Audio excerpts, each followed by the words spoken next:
السلام علیکم ورحمۃ اللہ وبرکاتہ۔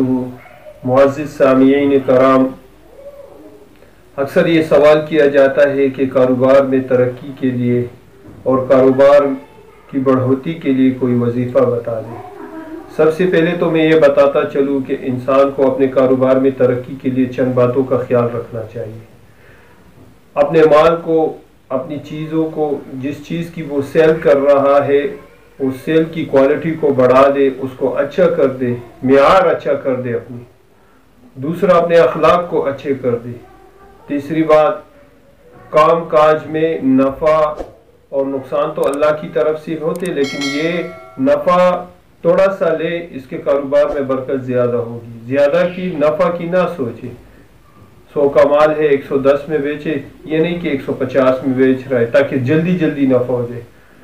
اور اس کے ساتھ ساتھ اپنے اعمال کو اصلاح کرے، کیونکہ بعض اوقات انسان کے گناہوں کی وجہ سے اس کے کاروبار کی، اس کے اوپر رزق کی تنگی آ جاتی ہے۔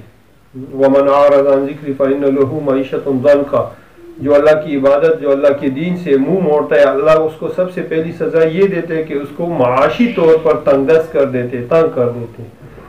اور ساتھ ساتھ وظائف کی بات چل رہی ہے تو وظیفہ اس کے لیے بہترین یہ ہے کہ انسان 72 مرتبہ روزانہ سورۃ قریش اس کی تلاوت کرے اور 29 مرتبہ رات کو عشاء کے وقت سورۃ النصر کی تلاوت کرے۔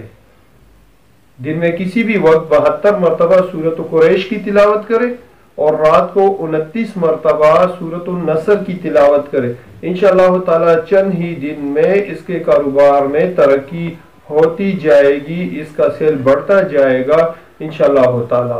اور پھر جب اس میں چند دن گزر گئے، کم از کم 41 دن اس وظیفے کو کرے، اس کے بعد روزانہ صبح 11 مرتبہ سورہ قریش پڑھے، رات کو 11 مرتبہ سورہ نصر پڑھے، انشاءاللہ اس کا کام چلتا رہے گا، لیکن ساتھ ساتھ میں اعمال کی پابندی بھی ہو۔